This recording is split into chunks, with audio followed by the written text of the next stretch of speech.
আসসালামু আলাইকুম রহমতুল্লাহ। প্রিয় দর্শক মণ্ডলী, আজকে আপনাদের সম্মুখে একটি খুবই উপদেশমূলক এবং গুরুত্বপূর্ণ শিক্ষণীয় ঘটনা নিয়ে আলোচনা করা হবে। যে ঘটনার মাধ্যমে আপনারা দুটো বিষয়কে বুঝতে পারবেন।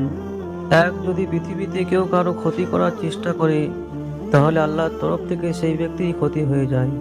আর দুই, যদি কোনো মানুষ কারো অন্যায় আবদার বা গুনাহের কাজে সহযোগিতা করে, তাহলেও কি হবে, সেই ব্যক্তির ক্ষতি হবে।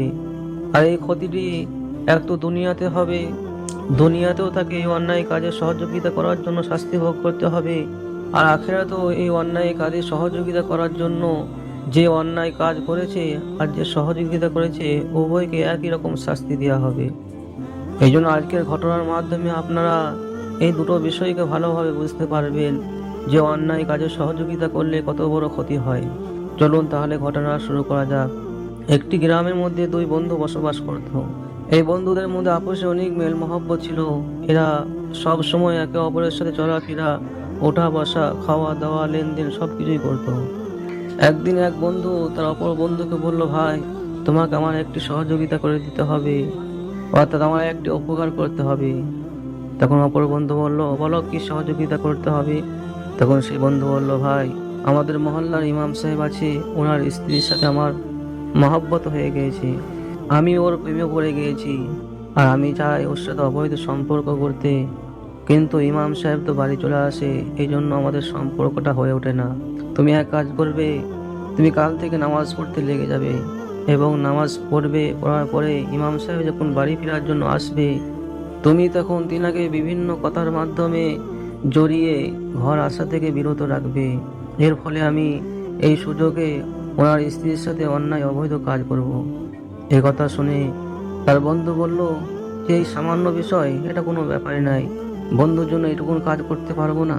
এই বলে কি করলো, সেই ব্যক্তি পরের দিন থেকে নামাজ পড়া শুরু করে দিল।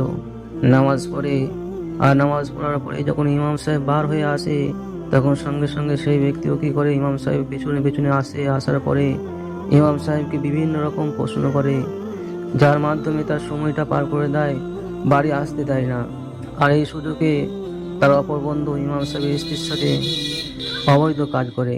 এইভাবে কিছুদিন নামাজ পড়ার পরে সেই ব্যক্তির অন্তরের মধ্যে কষ্ট এবং অনুশোচনা হলো যে আমি তো অনেক বড় ধোঁকা দিচ্ছি ইমাম সাহেবকে, আমি তো আমার বন্ধুর পাপ কাজে সহযোগিতা করার জন্য নামাজ পড়ছি, আর এইভাবে আমি আল্লাহকেও ধোঁকা দিচ্ছি আর ইমাম সাহেবকেও ধোঁকা দিচ্ছি।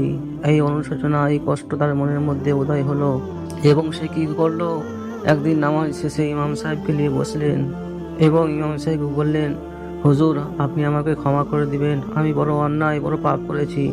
কথা শুনে ইমাম সাহেব বললেন যে, ভাই, তুমি কি পাপ করেছো, কি অন্যায় করেছো, তুমি তোমার সাথে কোনো খারাপ ব্যবহার করো নাই। তখন সেই ব্যক্তি বলল, হুজুর, আমি নামাজ পড়তাম না, আমি কখনো মসজিদে আসতাম না, আমি শুধুমাত্র নামাজ পড়ছি তার একটাই কারণ, কারণ আমার এক বন্ধু আছে, সেই বন্ধু আপনার স্ত্রীর সাথে অবৈধ সম্পর্ক আছে, আর আমি নামাজ পড়তে এসে এই কারণেই যে আমি নামাজ পড়ে আপনাকে বিভিন্ন কথার মাধ্যমে ব্যস্ত রেখে আপনাকে বাড়ি যাওয়া থেকে বিরতি রেখে দেব, আর এই সুযোগে আমার বন্ধু আপনার স্ত্রীর সাথে অবৈধ খারাপ কাজ করবে, আমি এই কারণে নামাজ পড়ছি, অর্থাৎ আপনি আমাকে ক্ষমা করে দিন। এই কথা শুনে ইমাম সাহেব হাসতে লেগে গেলেন। ইমাম সাহেবের হাসি দেখে সেই ব্যক্তি বললেন, হুজুর, আপনি হাসছেন কেন, আপনার তো রেগে যাওয়া উচিত, আপনার তো রেগে আমাকে মারা উচিত, কিন্তু আপনি হাসছেন, এর কারণ কি। তখন সেই ইমাম সাহেব বললেন যে, ভাই, তুমি কিছু ভুল করছো, কারণ আমার ঘরে আমার কোনো স্ত্রী নাই, আমার কোনো বিবাহ হয়নি, আমার ঘরে শুধুমাত্র আমার বৃদ্ধ মা রয়েছে, অর্থাৎ তোমার যে বন্ধু এই কাজ করার জন্য তোমাকে নামাজ পড়তে বলেছে, তুমি খবর লাগিয়ে দেখো গা, সে আমার স্ত্রী বা আমার কারোর সাথে অবৈধ খারাপ কাজ করেনি, সে অবৈধ খারাপ কাজ করছে তোমার স্ত্রীর সাথে। এই কথা শুনে সঙ্গে সঙ্গে সেই ব্যক্তির মাথা ঘুরে গিয়েছে। সে তদন্ত করতে লাগলো, আর তদন্ত করে দেখলো যে হ্যাঁ, সত্যি তো, সে তার স্ত্রীর সাথে অবৈধ খারাপ কাজ করছে। এই ঘটনার মাধ্যমে আমরা কি বুঝতে পারলাম, যদি পৃথিবীতে কেউ কারো ক্ষতি করার জন্য কিছু অন্যায় কাজ করে, তাহলে ক্ষতি তো তার হবে না, বরং যে সহযোগিতা করছে এই ক্ষতি তারই হবে। এই জন্য কখনো কাহারও অন্যায় কাজে সহযোগিতা করব না, আর এমন বন্ধু থেকে আমরা দূরে থাকব, কারণ যে বন্ধু খারাপ আবদার করে, অন্যায় কাজে সহযোগিতা করে, সে তোমার কোনোদিন প্রকৃত বন্ধু হতে পারে না। আর এই পৃথিবীতে প্রকৃত বন্ধুর অনেক গুরুত্ব, অনেক মূল্য। কারণ একটি কবি বলেছে যে আলোতে একা হাঁটাচ্ছে, অন্ধকারে বন্ধুর হাত ধরে হাঁটা অনেক ভালো। কিন্তু বন্ধু সেরকম হতে হবে, এমন বন্ধুর সাথে মেশা যাবে না যেই বন্ধু তোমাকে শুধুমাত্র অন্যায় খারাপ কাজের দিকে টানবে, যে তোমাকে বলবে মেলায় চলো, গান শুনতে যাব, পার্কে যাব, মেয়েদের সাথে দেখা সাক্ষাৎ করতে যাব, সিনেমা দেখতে যাব।